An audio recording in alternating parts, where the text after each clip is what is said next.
Ok, donc là, je vais parler du nombre clé. Le nombre clé, c'est un point qui, comme vous le voyez, qui ne représente pas beaucoup de pages dans vos chapitres. Ça représente 3 pages, mais il faut peut-être également essayer de regarder un peu ce que c'est.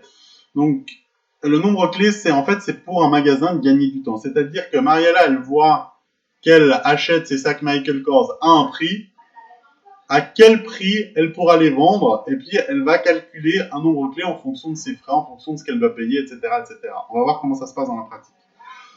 Donc, dans la pratique, une entreprise peut calculer directement les prix qu'elle encaissera pour tous les articles d'une même catégorie en utilisant le nombre clé. Elle peut passer du PAB, prix d'achat brut, au PVB, du PVB au PAB en un seul calcul. C'est-à-dire que, en gros, le PAB, c'est combien elle les achète chez Michael Kors et combien est-ce qu'elle va les vendre à ses clients. Donc, elle trouve un chiffre et elle dit, bon, voilà, je peux me permettre de les acheter tant à Michael Kors parce que je pourrais les vendre tant aux clients. Le nombre clé est un coefficient multiplicateur qui permet de calculer directement le PVB à partir du PAB. Donc ça, vous pouvez stabilo-bosser. Sans devoir faire tous les calculs de l'échelle des prix pour tous les articles d'un assortiment si tous les pourcentages restent identiques. Le même cheminement peut être fait du PAN au PVN. Ok, là on vous donne un exemple, on vous dit sachant que le PAN, sachant que le prix d'achat net, donc je rappelle le prix d'achat net c'est ce que Mariella a acheté auprès de Michael Kors, moins les rabais que Michael Kors aurait pu lui faire. Donc le prix d'achat net, pour elle, il représente 200 francs. Les frais d'achat, ils représentent 10% du PAN. Ça veut dire que au moment d'acheminer, pas de chance pour Mariella, elle habite en Suisse, ça va coûter pas mal d'argent en termes de transport, en termes de douane, etc. Ça représente 10% du PAN. Et le bénéfice brut, il représente 25% du prix de revient d'achat. Donc PAN 20 francs, 200 francs, plus 20 francs de frais d'achat, on a un prix de revient d'achat de 220 francs, et le bénéfice brut, il représente 55 francs du prix de revient d'achat, ce qui fait 25 francs, ce qui fait 25%, donc 55 francs. On arrive à 275 francs. Donc en gros, elle les achète 200 francs, et elle peut les revendre 275 francs. Donc comment est-ce qu'on recherche le nombre clé? On fait le 200 par rapport au 275. On calcule en fait 275 divisé par 200. Combien ça vaut? C'est 1,375. Donc pour Mariella, le chiffre clé pour elle, ça sera 1,375. Elle arrive, elle dit, ah bon, je les achète 200 francs, ok, donc ça veut dire que je pourrais les vendre. Elle a simplement à multiplier par 1,375 puis elle arrive à son chiffre. Alors, on pourrait faire l'opération inverse, c'est-à-dire on pourrait dire Mariella a envie de les vendre 275 francs, combien est-ce qu'elle peut se permettre de les acheter? Donc on part de l'inverse. On dit par quel nombre faut-il multiplier 275 le PVN pour obtenir directement 200. Le PAN, 275 fois le nombre clé égale 200. Donc on met 200 divisé par 275, ça fait 0,72.72. Donc en gros, Mariella elle dit, moi je veux les vendre à ce prix-là, c'est 275 francs. C'est comme ça que ça partira. Si c'est plus cher, si c'est moins cher, ça ne va pas. Moi, c'est 275 francs. Alors, elle a son nombre clé. Son nombre clé, c'est 0,72,72. Donc, si je fais 275 francs fois 0,72, alors, je peux vous montrer. Calculatrice. Donc, en gros, elle sait que ça va lui coûter 275 francs. 275 fois 0,72, ça lui donne 199,98 avec les arrondis, ça lui donne 200 francs. Donc en gros, elle a pu calculer, elle dit moi je vais les vendre 275 francs, ça veut dire qu'il faut que je les achète 200 francs auprès de Michael Kors. Vous avez un exercice ici qui est le 1236. Le 1236, on dit Madame Comte gère un magasin de meubles pour ses achats auprès de l'un de ses fournisseurs. Elle souhaite calculer un nombre clé qui lui permet d'établir directement le prix de vente brut qu'elle doit afficher en vitrine à partir du prix d'achat net qu'elle obtient de son fournisseur. Calculez ce nombre clé, sachant que pour un article au PAN de 650 francs, elle affiche un prix de 1007,50. En gros, elle les achète 650 et elle les vend 1007,50. Quel est le nombre clé? Il faut simplement faire 1007,50 divisé par 650. Ça fait 1,55. Donc, elle les achète 650. Elle devra multiplier par 1,55 pour savoir combien elle pourra les vendre. Calculer le prix affiché pour un article dont le prix d'achat net est de 835 francs. Alors là, c'est évidemment très simple. Si le truc il est de 835 francs, bon, on fait x 1,55, puis on arrive à 1294,25. En fait, en gros, on s'est embêté à faire ce chiffre-là, puis après, on prend n'importe quel chiffre, puis on trouve en multipliant par 1,55. Point C, sachant que Madame Comte n'accorde pas de rabais, calculer le prix de vente net qu'elle encaissera auprès de son client si elle lui accorde un escompte de 3% et que le prix d'achat net de l'article est vendu 300 francs. Donc, c'est vendu 300 francs. Elle a un prix de vente net qui est de 451,05. Le 451,05, comment est-ce qu'on l'a trouvé? Ben, on a fait 300 fois... non, pardon, on ne trouve pas tout de suite le 451,05. On trouve le prix de vente brut. Le 300 fois 1,55, on a celui-là qui nous est donné. On trouve celui-là avec le 1,55. Il nous suffit simplement de calculer l'escompte. On sait qu'il y a une escompte qui est de 3%. Donc on va dire, on a le 100%, qui est 465. On trouve le 3%, le 97%. On a simplement à faire une règle de 3. Ça, c'est X. Donc je fais 465 fois 3 divisé par 100, j'arrive à 13,95. Ou alors, 465 fois 97 divisé par 100, et j'arrive à 451,05. Donc en gros, c'est simplement, ils ont juste voulu rajouter une petite chose. Mais je rappelle que 300 c'est donné, on en déduit 465 à cause du nombre clé de 1,55, et le tour est joué. On passe à l'exercice 12,37. Un grand distributeur achète chez un viticulteur 2100 kg brut de raisins de table de culture biologique. Il les vend au détail dans ses magasins. Répondre aux questions suivantes en tenant compte des informations suivantes. Donc en gros, il achète 2100 kg de raisins.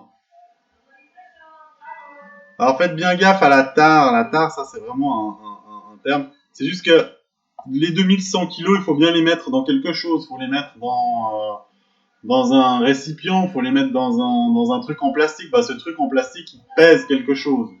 Donc faites bien gaffe à la tare. La tare, c'est comme quand vous êtes peut-être déjà allé dans une cafétéria et puis vous achetez pour 300 grammes de salade, vous mettez l'assiette, vous mettez l'assiette puis vous pesez, vous n'allez pas payer le poids de l'assiette. C'est la même chose, la tare, c'est simplement le contenant qui permet d'avoir ces 2100 kg bruts de raisin. Donc là, on a remise du producteur 8%, frais directs d'achat 5% du prix d'achat net, prix de revient d'achat 5 989,20. Donc, calculer le poids net du raisin. Le poids net du raisin, c'est simplement 2100 kg moins 100 kg, ce qui fait 2000 kg. Donc, ça veut dire qu'en gros, quand on a pesé sur la balance, ça coûtait 2100, ça pesait 2100 kg. Et puis là, il se trouve qu'on a 2000 kg. Pourquoi? Parce qu'il y a 100 kg de tare. 100 kg, c'est bien l'espèce de truc en bois, en truc en plastique qui permet de contenir tout le raisin. Calculer le prix d'achat brut du kilo net. Alors, le prix d'achat brut, je rappelle que c'est 6200 francs. Comment est-ce qu'on trouve ce 6200 francs En fait, non, c'est pas du tout, c'est pas de 6200 qu'on part. On part du prix de revient d'achat qui est de 5989,20. De 5989,20 et on va remonter. On nous dit que les frais directs d'achat, les frais d'achat, ils sont de 5%. 5% de quoi? 5% du prix d'achat net. Donc on a le 105, le 5, le 100. On trouve 5704 parce que le 285,20, ça représente 5%, alors que ça représente 105%. On arrive ici à 5704. On vous dit également que la remise obtenue du producteur, elle est de 8%. Ça veut dire que ça représente 92%. Parce qu'on a un prix d'achat brut total qui est de 100, une remise qui est de 8%, ça moins ça est égal à ça. Donc il va falloir remonter. Le 5704, c'est 92%. Quel est le 100%? Ça fait 5704 fois 100 divisé par 92. c'est égal à 6200. Ou alors 5704 fois 8 divisé par 92 est égal à 496. Et voilà, vous avez les réponses pour le B du 1237. Ensuite, le C, calculer le prix de vente total, sachant que le distributeur désire obtenir un bénéfice brut équivalent à 15% du prix de vente net. Donc, si on part du prix de revient d'achat qui est 5 989,20, ça, je rappelle qu'il nous est donné, le prix de revient d'achat. Le prix de revient d'achat, on a simplement... Oula, je me suis un petit peu égaré. Où est-ce que je vais...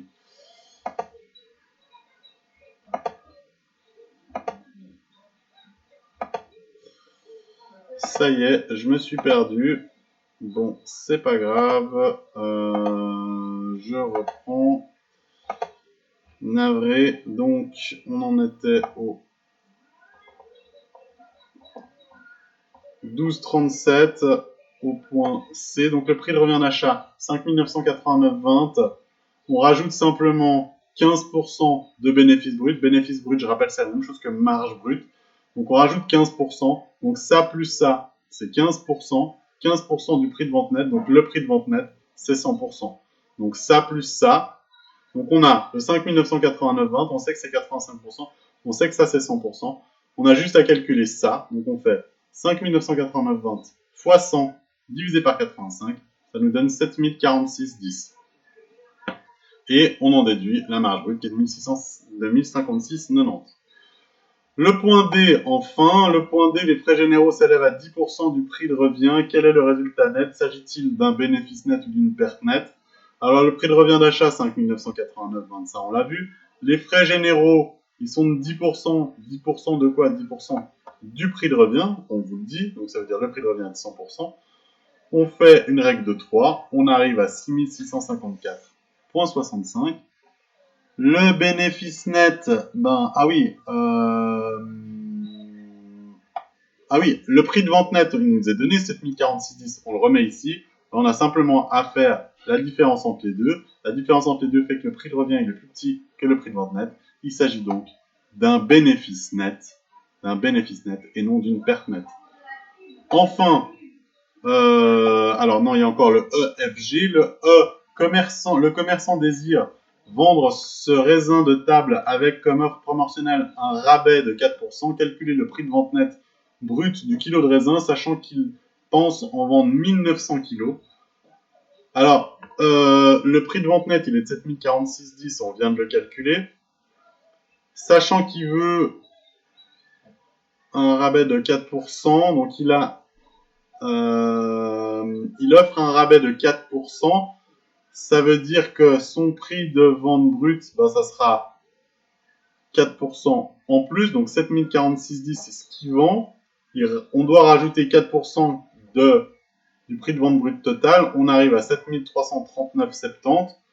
Le prix de vente brut par kilo, c'est simplement 7339,70 divisé par 1900. Divisé par 1900 kilos, ça fait 3,85 le kilo de raisin.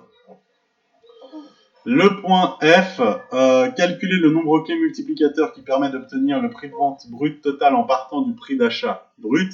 Alors évidemment, il faut avoir le prix de vente brut et le prix d'achat brut. Le prix d'achat brut, on l'a ici, 6200. Et le prix de vente brut, on l'a ici, 7339,70. Donc on va faire 7339,70 divisé par 6200. On a 1,1838. Donc quand on est ici, on n'a qu'à faire ça fois 1,1838 et on arrive à 7339,70. Donc ça fait gagner pas mal de temps. Évidemment, on peut faire ça à l'inverse, sachant que d'autres fruits seront commandés et vendus aux mêmes conditions. Calculer à l'aide du nombre clé le prix de vente brut total des pommes achetées pour un prix d'achat brut de 1468.